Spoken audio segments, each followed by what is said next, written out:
Hello et bienvenue dans le journal d'Aura. Ici, c'est un peu comme un coin entre copines où je partage avec toi des conseils autour de l'alimentation, le sport, de la respiration, en fait, tout ce qui fait du bien au quotidien. Le but, c'est de créer un espace doux, une safe place où tu peux venir te recentrer, prendre soin de toi et simplement te sentir bien. Bonjour et bienvenue sur le journal d'Aura. Enchantée, c'est la première fois que je poste ce genre de contenu. Donc je vous préviens d'avance, je peux bégayer, perdre un peu mes mots. Il n'y aura pas de montage parce que je veux que ce soit le produit brut en fait, que ce soit vraiment une discussion, que ce soit fluide. Donc si je bégaye ou que j'ai des trous de mémoire, ne m'en voulez pas, c'est la première fois que je m'essaie à cet exercice. Donc je me présente, déjà je m'appelle Andrea. Pourquoi j'ai créé ce podcast et ces vidéos YouTube? Parce que vous pouvez aussi les retrouver selon le format sur lequel vous êtes, soit sur les plateformes de podcast, soit par vidéo YouTube tout simplement.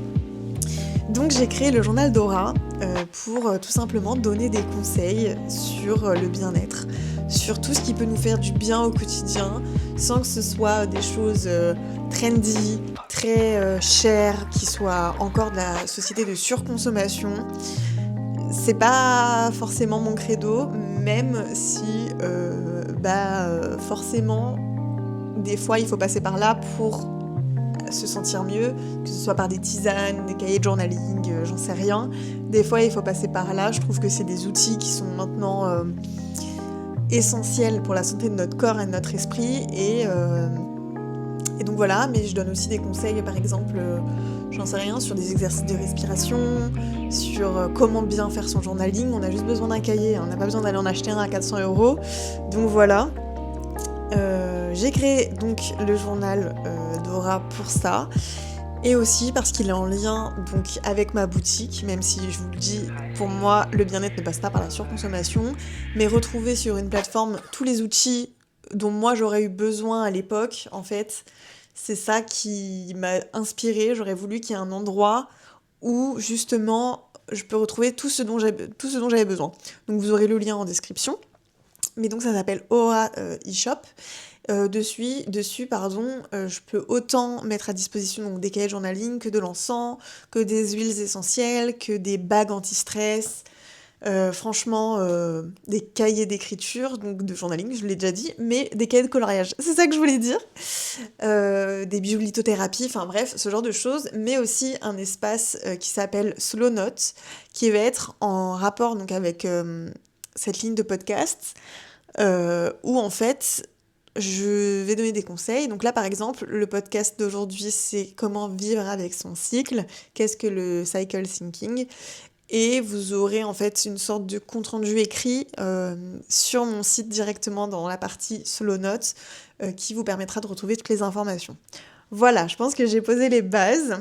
Donc encore une fois, c'est la première fois que je m'essaie à un exercice pareil, donc il n'y aura pas de montage, ce sera vraiment très naturel, voilà, ça va être très bizarre, je regarde un peu partout histoire de trouver mes mots, et à côté de moi, j'ai mes notes pour ne rien oublier. Donc on va passer déjà à la définition, qu'est-ce que le cycle thinking? C'est un terme qu'on a vu revenir depuis quelques années en fait pour décrire tout simplement le cycle féminin, donc le cycle de 28 jours, et surtout comment vivre avec ce cycle. Parce que en effet, en fait, on est complètement calqué sur le cycle circadien, qui est le cycle de 24 heures, qui est celui des hommes. Le souci, c'est qu'une femme, le corps ne fonctionne pas comme celui d'un homme, même si tous les tests sont faits sur les corps des hommes, mais c'est pas le cas pour les femmes, en fait, tout simplement, parce que nous, pour que notre corps se régénère à 100%, il faut 28 jours. Eux, il faut 24 heures. Donc, le cycle thinking, c'est comment écouter son corps, comment vivre avec du coup cette temporalité et comment adapter des petites habitudes quotidiennes pour mieux vivre avec son cycle. Donc ce cycle se sépare en 4 phases et chaque phase va être associée, on va dire, à une saison pour un peu mieux comprendre et schématiser ce dont le corps a besoin, ce dont l'esprit a besoin et un peu mieux comprendre pourquoi on se sent comme ça. Donc on va commencer par la première phase qui est la phase de menstruation. Cette phase, elle est assimilée à l'hiver. C'est pas étonnant en fait, parce que c'est à ce moment-là qu'on a besoin de calme, qu'on a besoin de rester chez nous, qu'on a besoin de rester au chaud. On a besoin de se recentrer en fait, tout simplement. Et d'un point de vue un peu plus psychologique, spirituel, on va dire, c'est à ce moment-là que notre cerveau essaye de faire un reset. En fait, on a besoin de ce temps pour nous, pour faire un reset. C'est un moment de nettoyage, c'est un moment de réflexion et d'introspection. Donc justement, par exemple, en pratique, c'est parfait pour le journaling, le moment des règles, parce que c'est à ce moment-là, en fait, qu'on est submergé par toutes nos émotions. Et donc c'est un peu le moment de tout lâcher pour plus tard se recentrer dessus, mais au moins tout lâcher pour pas que ça reste en tête. C'est du nettoyage. Donc voilà, donc c'est le moment de repartir à zéro et de laisser partir certaines choses, tout simplement, qui nous tracassent. Au niveau des hormones, donc on a une chute des œstrogènes et de la progestérone. Donc c'est pour ça qu'on est aussi fatigué, qu'on est aussi à fleur de peau. Et c'est pourquoi au niveau de l'alimentation, il nous faut des plats chauds et réconfortants. Donc pour combler, on va dire, cette baisse d'œstrogène et de progestérone, on va s'axer sur des aliments plus favorables que d'autres. Donc déjà, il va y avoir tout ce qui est fer, donc lentilles, poissons, épinards, pois chiches, tout ça. Forcément, on perd du sang, on perd du fer. Donc il faut absolument en refournir à notre corps, sachant qu'il y a énormément de femmes qui sont de base en carence de fer. Donc voilà. En ce qui concerne la vitamine C, donc bien sûr, on nous vend des cosmétiques, etc. Sauf que la skincare commence déjà par ce qu'on ingère, tout simplement. Ça aussi, c'est une tendance en ce moment. Mais c'est très vrai et je m'en rends compte de plus en plus. Et donc, il faut manger ta skincare, comme dirait une certaine créatrice de contenu qui s'appelle Aurélie, que je suis, que j'adore. Mais donc vitamine C donc, va être contenue dans tout ce qui est agrumes, un kiwi. D'ailleurs, un kiwi par jour, ça compense tous les apports en vitamine C dont vous avez besoin dans une journée. Juste un kiwi. Donc, pas besoin de prendre forcément des compléments alimentaires. Parce que ça aussi, c'est très tendance. Des fois, juste l'alimentation, ça peut tout changer. Tout ce qui va être poivron rouge, persil, fraises, goyave, etc. Donc on peut autant en trouver dans les légumes que dans les fruits, donc ça c'est top.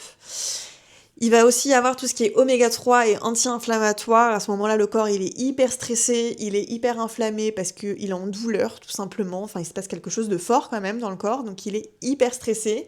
Donc pour cela, on va avoir tout ce qui est saumon, sardines. Les sardines, c'est très très riche en oméga 3. C'est super bon d'en manger quotidiennement, enfin plutôt plusieurs fois dans la semaine, peut-être 2 fois dans la semaine. C'est déjà très très bien parce que c'est très très bon et pour la peau et pour le corps. Donc voilà, tout ce qui va être fruits rouges, c'est très bon aussi pour tout ce qui est santé de la femme, flore intestinale, etc.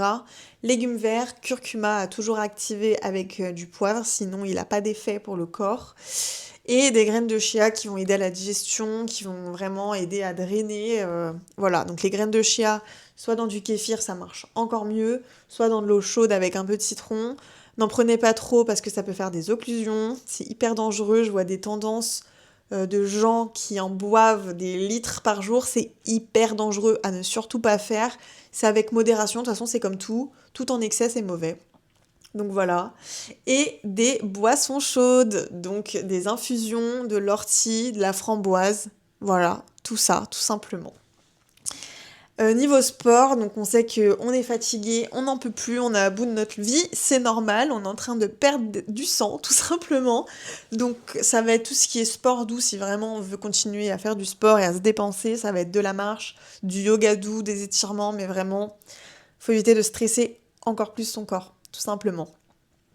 Ensuite, pour la deuxième phase, j'enchaîne. Voilà, je veux pas que le podcast soit trop long, donc je vous donne plein d'informations, mais vous pourrez tout retrouver donc sur Aura. Donc voilà. Donc la deuxième phase, c'est la phase folliculaire, pardon, donc qui est assimilée au printemps.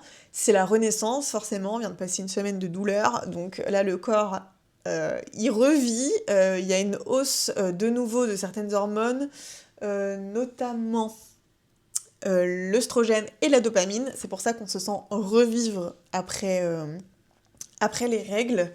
Donc voilà, c'est souvent à ce moment-là qu'on a un boost de motivation, donc c'est parfait pour agir.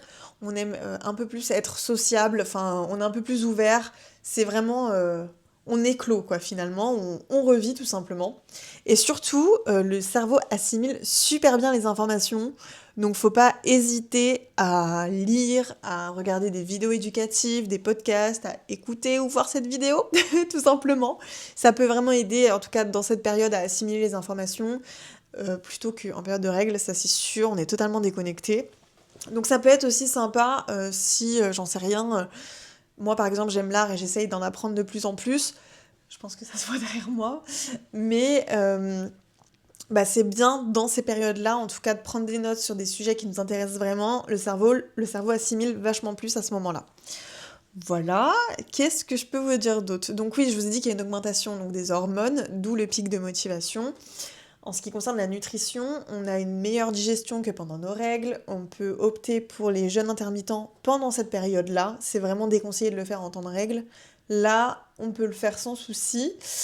Et alors, donc en termes de nutriments à absorber pendant cette phase, on va avoir tout ce qui est protéines maigres, donc les œufs, le tofu, les crevettes, le fromage blanc, les lentilles. Mais en fait, tous les conseils que je vous donne sur l'alimentation, c'est des choses que vous pouvez mettre en place au quotidien, mais que vous pouvez spécifier selon la phase dans laquelle vous êtes, si vous sentez que votre corps il en manque de quelque chose, que vous êtes fatigué, que vous n'êtes pas au top en fait. C'est un peu comme ça que je le vois en tout cas.